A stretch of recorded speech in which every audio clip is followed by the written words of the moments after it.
ഇവിടെ ആപേക്ഷികമായി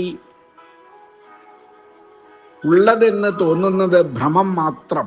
നിങ്ങളാകുന്ന പരമാത്മ വസ്തുവിനെ അപേക്ഷിച്ച് ജീവൻ നിലനിൽക്കുന്നു, ജീവൻ അപേക്ഷിച്ച് പ്രപഞ്ചം നിലനിൽക്കുന്നു. എന്നാൽ പ്രപഞ്ചത്തെ അപേക്ഷിച്ച് ആത്മാവ് നിൽക്കുന്നു എന്ന് പറയരുത്.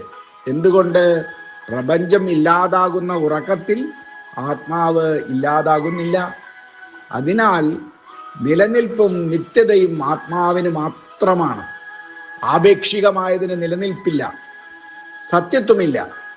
അതിൻ്റെ യാഥാർത്ഥ്യം അന്വേഷിക്കുന്നത് കൊണ്ട് യാതൊരു പ്രയോജനവുമില്ല. പരിണമിച്ച് നശിച്ചുകൊണ്ടിരിക്കുന്ന ഒന്നിൻ്റെ അറിവ് അപൂർണമാകും. ഞാൻ ബോധം പോലും ആപേക്ഷികമാണ്. മനസ്സ് ആപേക്ഷികമാണ്. മനസ്സു തരുന്ന പ്രപഞ്ചമേ ഇവിടെ നിങ്ങൾ അനുഭവിക്കുന്നുള്ളൂ. അതിനാൽ ആപേക്ഷികതയിൽ ഏതു തോന്നിയാലും അത് ഉള്ളതാവുകയില്ല. അതുകൊണ്ട് നിങ്ങളുടെ അനുഭവങ്ങളൊന്നും തന്നെ സത്യവുമല്ല.